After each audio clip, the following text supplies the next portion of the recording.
আপনারা শুনতে পেলেন যে ইঞ্জিনের কী অবস্থা, ইঞ্জিনের সাউন্ডের এমন একটা বাজে অবস্থা যে ইঞ্জিনের ভিতরে সব ভেঙে চলে যাইতেছে।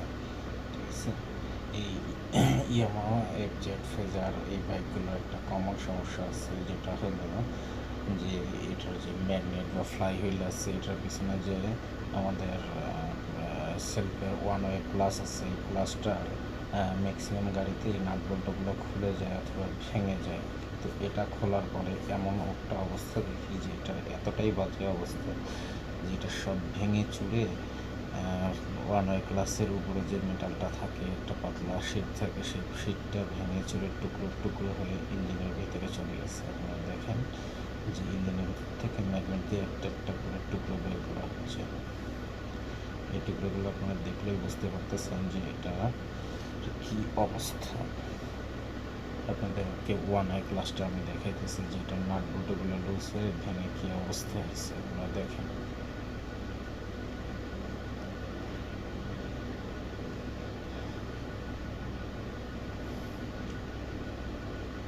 এটা আমরা ইঞ্জিনের ভিতর থেকে সবগুলো টুকরো ম্যাগনেট দিয়ে একটা একটা করে বের করার চেষ্টা করব, যেটা সবগুলো টুকরো যাতে আমরা ম্যাগনেট দিয়ে বের করতে পারি।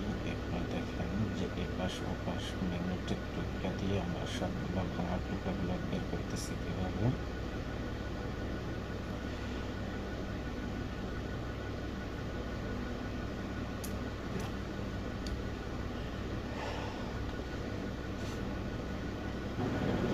আমরা ইঞ্জিনের সব জায়গা থেকে এই টুকরাগুলো বের করার চেষ্টা করতেছি। খুঁজে আমরা সাইডগুলো করে সেই সাইডগুলো পরিষ্কার করে তারপর এটা মনে আছে যে স্টার নিচে স্টারগুলো মনে আমাকে ভালো করে তারপর ভালো থাকবে আসছে।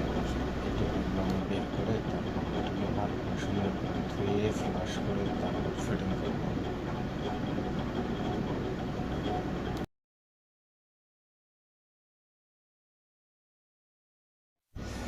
আমাদের যে জিনিসগুলো নষ্ট হয়েছে আমরা সেই জিনিসগুলো নতুন নিয়ে আসছি, আপনাদের দেখে দিচ্ছি।